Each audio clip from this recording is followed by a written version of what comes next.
Hey, shalom, shalom, shalom. This is your brother Quadar of GMS Gulf Coast, and I'd like to open up with giving an infinite honor, praise, and glory to the Most High and His Son Yahweh, by Hashem Yahweh Shai, by Hashem Rekakwadash. Double honors are given up to the elder apostles as well as the elders, the bishops, the heads of camps of Great Millstone and Great Millstone by and large. Also, a shalom goes out to the sincere Akim that go out and push this word with all true faith and sincerity, preaching and teaching 100% truth as well as applying it to their lives. And last but not least, the shalom goes out to the men, women, and children that have come back to the obedience of the scriptures and are calling on the names Yahweh Yahweh Shai. To you all, shalom. Real quick, little poetry from the Commander-in-Chief, your newly selected President, Donald Trump. To our country. Has anyone ever heard it? The snake. It's amazing. All right, you're going to hear it now then. A legendary piece of poetry. On her way to work one morning, down the path along the lake, a tender-hearted woman saw a poor, half-frozen snake. His pretty colored skin had been all frosted with the dew. Poor thing, she cried, I'll take you in, and I'll take care of you. Take me in, oh tender woman, take me in for heaven's sake. Take me in, oh tender woman, sighed the vicious snake. She wrapped him up all cozy in a comforter of silk and laid him by her fireside with some honey and some milk. She hurried home from work that night, and soon as she arrived, she found the pretty snake she'd taken in had just survived. Take me in, oh tender woman, take me in for heaven's sake. Take me in, oh tender woman, cried the vicious snake. She clutched him to her bosom. You're so beautiful, she cried. But if I hadn't brought you in by now, you truly would have died. She stroked his pretty skin again and kissed and held him tight. But instead of saying, thank you, man, the snake gave her a vicious bite. Take me in, oh tender woman, take me in for heaven's sake. Take me in, oh tender woman, sighed the vicious snake. I saved you, cried the woman, and you bit me, but why? You know your bite is poisonous, and now I'm going to die. Shut up, silly woman, said the reptile with a grin. You knew damn well I was a snake before you took me in. That's what's happening. It's like it. Man. Very poetic from your newly elected President, Donald J. Trump. And I'm quite sure that went over a lot of people's heads, especially the registered voters of our people.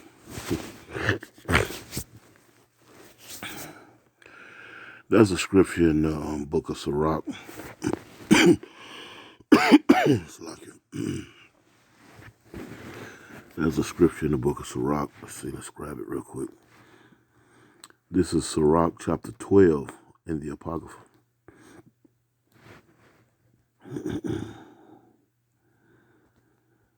Let's see if we can grab it here.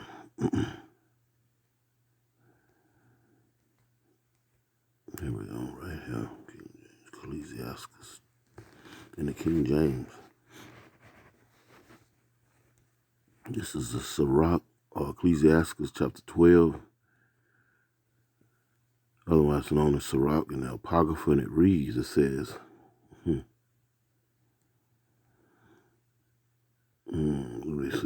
let me see where I'm going to start it at.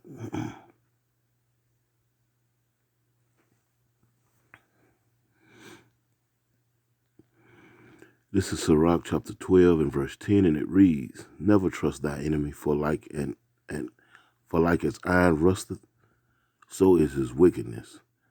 Though he humble himself, these politicians, whenever they get around the election season, they want to take photo ops, kissing babies, and make promises that they know damn well they're not going to keep. Though he humble himself and go crouching, yet take good heed and beware of him, and thou shalt be unto him as if thou hast wiped a looking glass, and thou shalt know that his rust hath not been altogether wiped away. The smiles and the grins and the photo ops and the holding babies and making promises that they know damn well they're not going to keep. It's just a part of that rust, a part of that pretended nature that the so-called white man wears, just like violence and whatnot. He wears it as a garment. This is a part of his superpower, which is being deceitful. You can find that in Revelations, the 20th chapter, where it says that he be loose a little season to go out and deceiveth the whole world, roughly paraphrased. So this is just a part of his deceitful nature. That's all. That's all it is. Just a superpower that he possessed. Verse 12. And it says, set him not by thee, lest when he had overthrown thee, he stand up in thy place. Neither let him sit at thy right hand, lest he seek to take thy seat. And thou at the last remembrance, and thou at the last remember my words, and be pricked there within. And it reads, verse 13, who would pity a snake charmer, or rather, who would pity a charmer that is bitten with a serpent, or any such as come nigh a wild beast? And this man is a wild beast. The law, statutes, and commandments were not bestowed upon him, and therefore he has a beastly nature. The scripture says that he is he is the lowest on the totem pole when it comes to men. I'm gonna grab that in the GNT, the Good News Translation. So bear with me just a second here. I'm gonna grab it in the Good News Translation and see if we can get a better, because my reading ain't the best. So let's try that again in the Good News Translation. Yeah, the old snake biting a woman. And that woman could be likened onto the nation of Israel, you so-called blacks, Latinos, and Native Americans. Pursuant to Jeremiah 6:2, the Lord likened the daughter of Zion, or the nation of Israel, like a calm and delicate woman. So Esau is trying to be slick even in his poetry, He try to talk over your head because you're not Ben Sarah. You're not privy to a lot of things, you know what I'm saying? Being locked in this slavery and this mental slave servitude for so long, you're not able to perceive things as you need be. That's why you have to come back to these scriptures, man. You have to come back to the understanding of the scriptures. Trusting the Lord to give you the understanding of actually what's going on. This is Sirach chapter 12, verse 10. In the Good News Translation, it reads, never trust an enemy. His wickedness is as destructive as rust. Verse 11, watch out and be on guard against him. See, you got to watch out and be on guard against these politicians, these so-called white people, these heathen nations. And they are being headed and leaded by the so-called white man whose biblical nationality is Esau, Edom. Verse 11, it says, watch out and be on guard against him, even if he acts ever so humble. He is like a metal mirror that rusts away if you don't keep it polished. It says, sit an enemy at your right hand, and the next thing you know, he will be trying to get your own place of honor. It says, put him next to you, and he will overthrow you. Then you will realize that truth. Then you will realize the truth of my words, and be stung with regret when you remember them. Verse 13, it says, nobody feels sorry for a snake charmer or a wild animal a wild animal tamer who is bitten, who gets bitten. And no one will feel sorry for you if you run around with sinners and get involved in their wrongdoing. So this goes without saying, man, that little snake charming bit he just, he just went into it. And a whole lot of us have heard about the woman picking up the snake and nursing him back to health and whatnot. The Native Americans, Northern Kingdom of Gad, they welcoming this man, the tribe of Ephraim, the so-called Puerto Ricans, what I'm talking about. They did the same thing with Christopher Columbus and whatnot, they was welcoming, what I'm talking about, trying to help, trying to be, you know, doing the wholesome and the good thing, to the decent thing to do. And then they turn around and bit them in the ass, Same goes with you so-called blacks, man. Mainly you so-called blacks, and there's just they're beginning to see now the Northern Kingdom as well. You so-called Mexicans and Cubans and Venezuelans, Hondurans, Puerto Ricans and whatnot who gave your support to this man. Turn around and he biting you. You know what I'm talking about? He said, as he said in that poetry, you knew I was a snake when your ass picked me up. You knew this man was a snake. You just refused to acknowledge, to accept that to be the case. Why? Because you don't trust in the Lord. It's plain and simple. I mean, it's not hard to see. You don't want to give reverence to your power, Yahweh Ba'Shem Yahushai, the power of Abraham, Isaac, and Jacob. You tend to just want to just leave that tidbit out. And now you're getting bit in the ass. We see you on these YouTube channels and these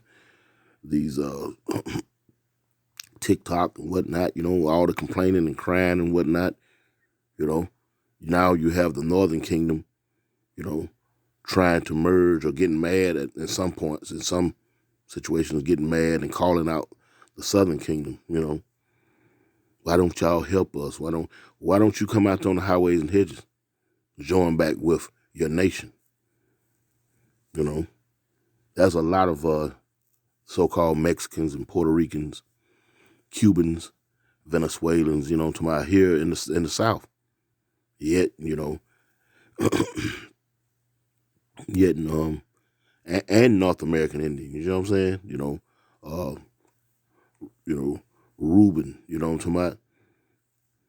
And you don't see them on a large scale joining back with the so-called Negro, man. You still want to play these political schisms and whatnot, and then in the meantime, between time, here they'll come out and at these White House dinners or these banquets that they be hosting on the highest level and whatnot, and make mockery of you.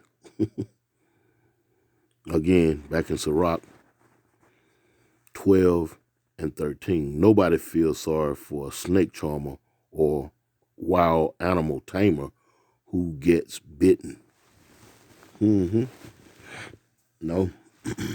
The Lord said He's going to mock at you. In Proverbs, He's going to laugh at your calamity. When your fears and all your, come upon you, let's grab that. Because this is not no coincidence that this man is coming out and making mockery like that. No coincidence at all, This is Proverbs chapter, let me go straight to the point here. This is Proverbs chapter 1 and verse 23, and it reads, turn you at my reproof. Behold, I will pour out my spirit unto you. I will make known my words unto you, because I have called and ye refuse. I have stretched out my hand and no man regarded, pursuant to what Isaiah, real quick, let me grab that. Pursuant to Isaiah 65 and 1, and it reads, a rebellious people. I have sought of them that ask not for me. See, your remedy is not in the Heavenly Father, Yahweh Yahushua. I am found of them that sought me not. I said, behold me, unto a nation that was not called by my name, because you subscribe to being Puerto Ricans, you subscribe to being African Americans, you subscribe to being Mexicans, you subscribe to being called Cubans, you subscribe to being called Venezuelans, Hondurans, and so forth and so on, man. You are the chosen lineage. You are the Lord's peculiar people, pursuant to the scriptures in the book of Deuteronomy, in the book of Exodus, in the book of Psalms, uh, in the 148 chapter. It's all throughout the scriptures, you know what I'm talking about? But you subscribe to the bywords and the proverbs that have been assigned to you, Puerto Rican Day parades and whatnot. That's why the Lord said, I'm gonna mock at you. I'm gonna laugh at your calamity, man. He said, I have spread out my hands all the day unto a rebellious people which walketh in the way that was not good after their own thoughts. And we know in the book of Jeremiah, you know what I'm saying? Matter of fact, let me grab it. In the book of Jeremiah, I think it's 17. Let's read it. Let's see. And it reads, as Jeremiah 17:9, the heart goes into your mind. That's the Hebrew word. The Hebrew word for heart is lab, goes into the inner man or your mind. It says the heart is deceitful above all things and desperately wicked. Who can know it? So, you choose. Again, let's go back to Isaiah 65 and 2. And it reads, I have spread out my hands all the day unto a rebellious people, which walketh in the way that was not good after their own thoughts. See, you trust in the remedies that the lies and the promises that these people present to you. You know what I'm saying?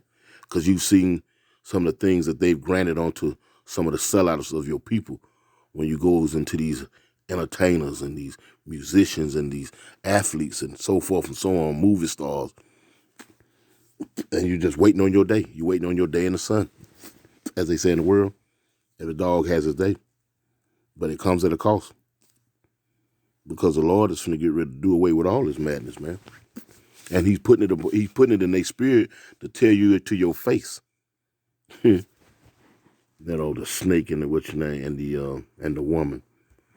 So let's go back to Proverbs real quick. This is Proverbs chapter 1, Slakia.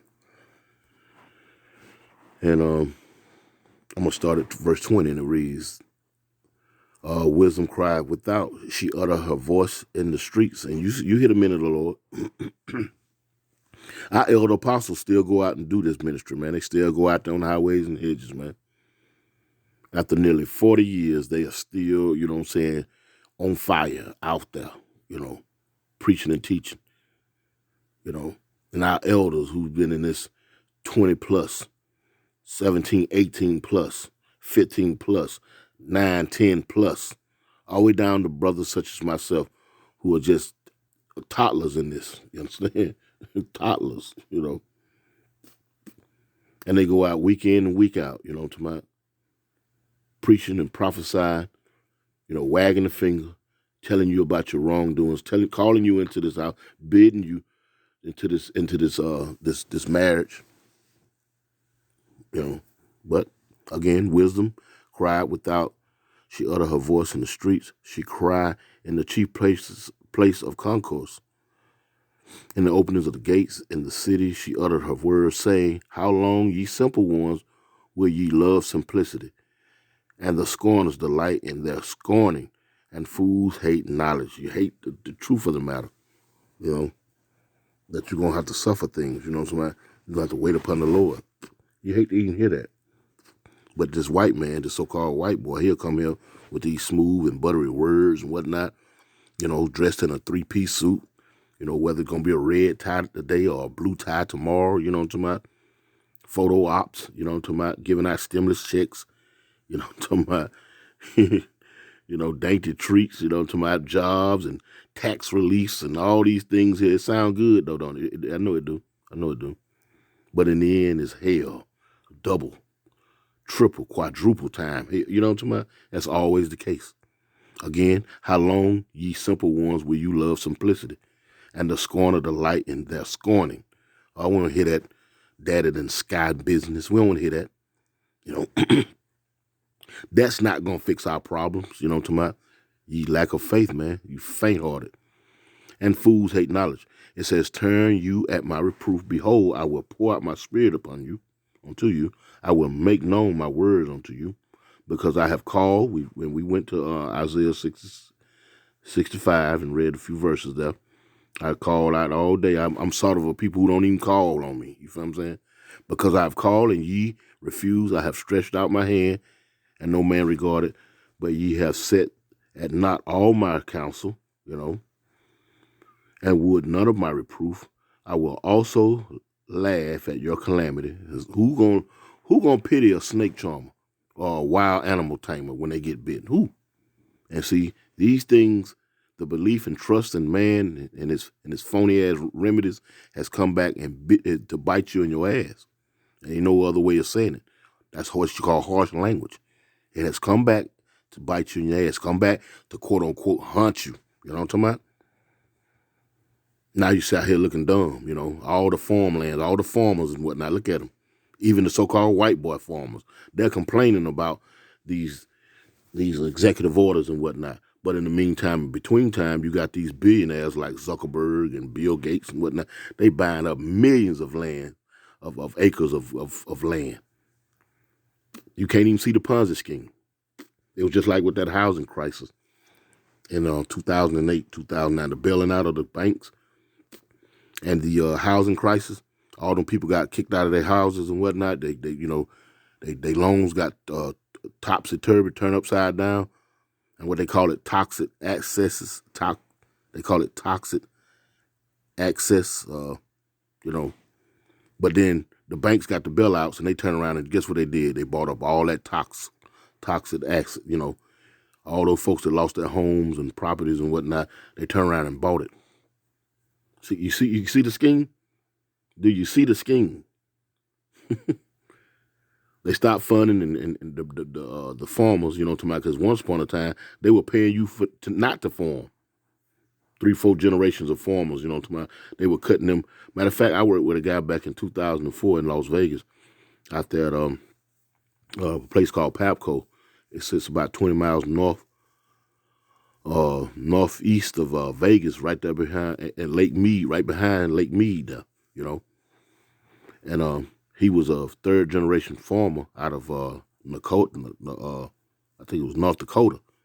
And he was an engineer that worked on those rollers that we built. We built dryers to go into those they actually mine gypsum, goes in toothpaste and what it is, sheetrock and whatnot. And so we was in charge of building a dryer, which was over like 200 feet long, to dry that gypsum that was in the sheetrock and whatnot. He was an engineer. He actually put together the rollers and whatnot. Anyway, make a long story short, he was paid $70,000 a year not to farm. And here in the end now, that's all but dead now. But then you have, like I say, these multi-billionaires like Bill Gates, whatnot, these tech leaders and whatnot, they are buying up millions of acres of land, farmland. Just like when they had the housing bubble, Fannie Mae and HUD and whatnot went upside down.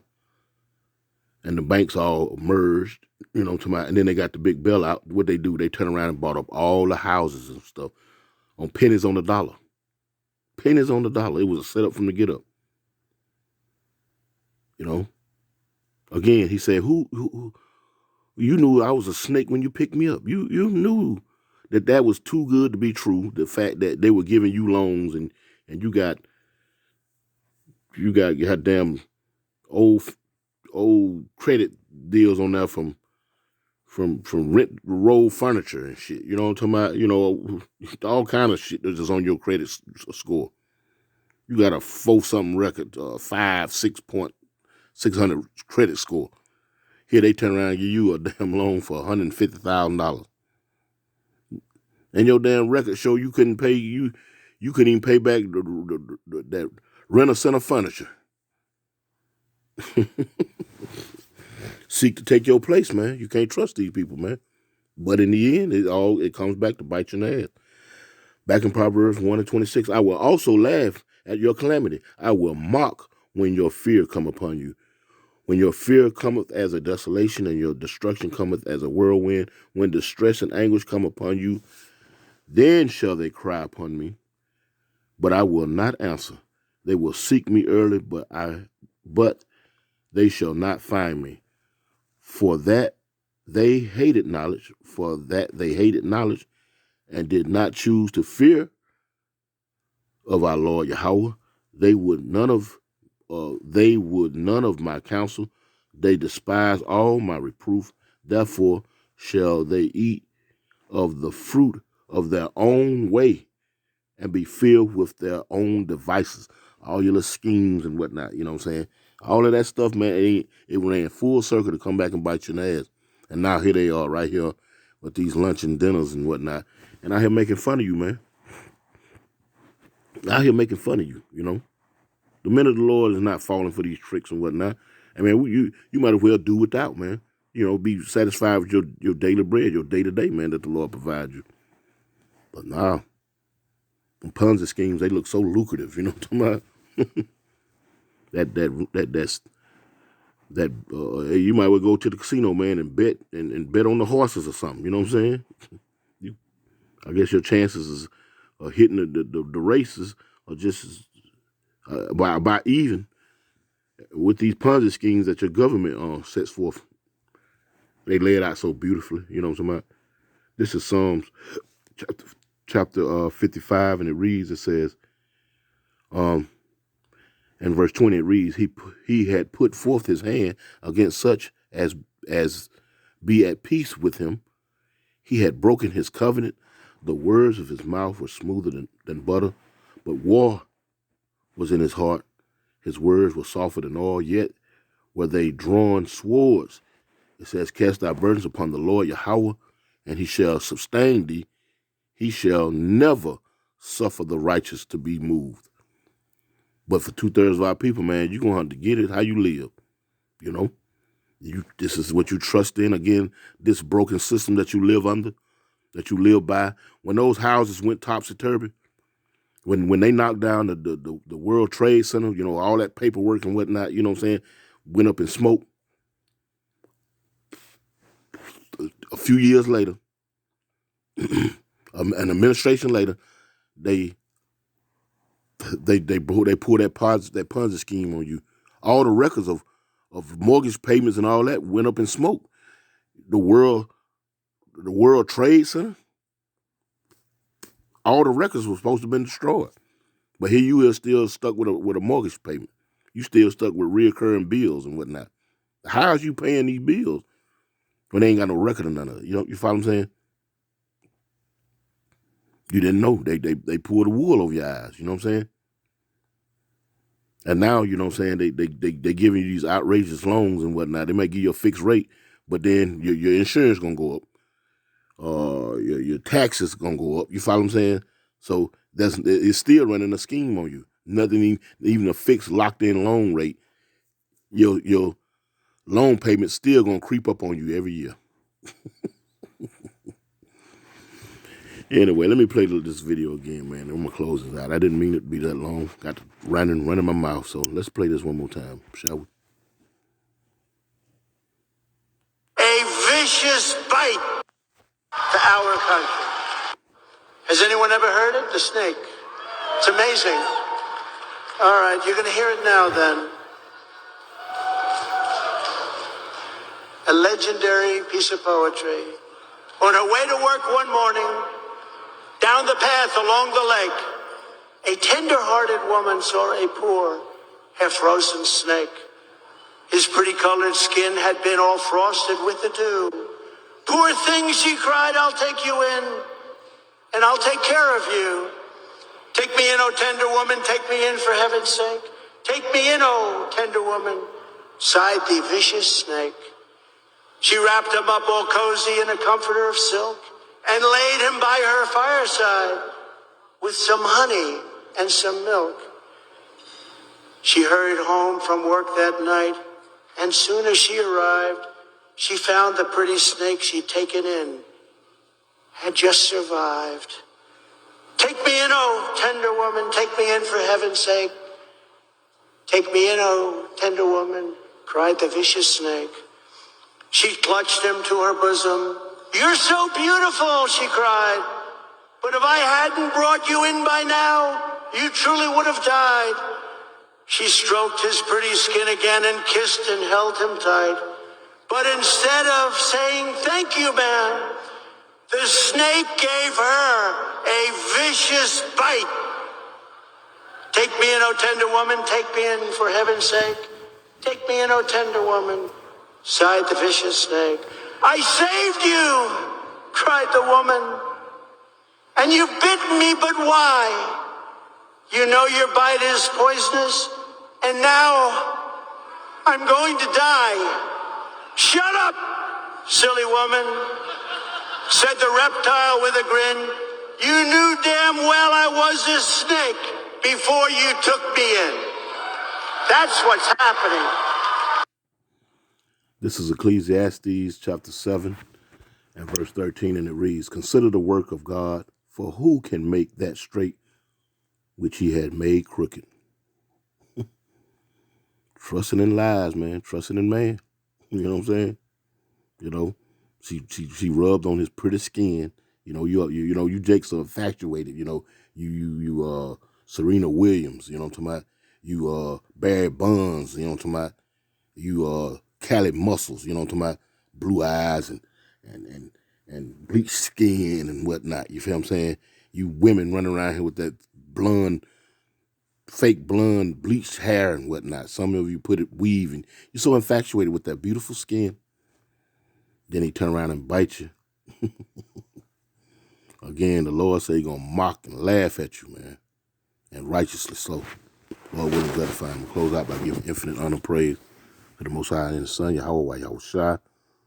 Double honors is given up to the elder apostles as well as the elders of Great Millstone. And with that, shalom.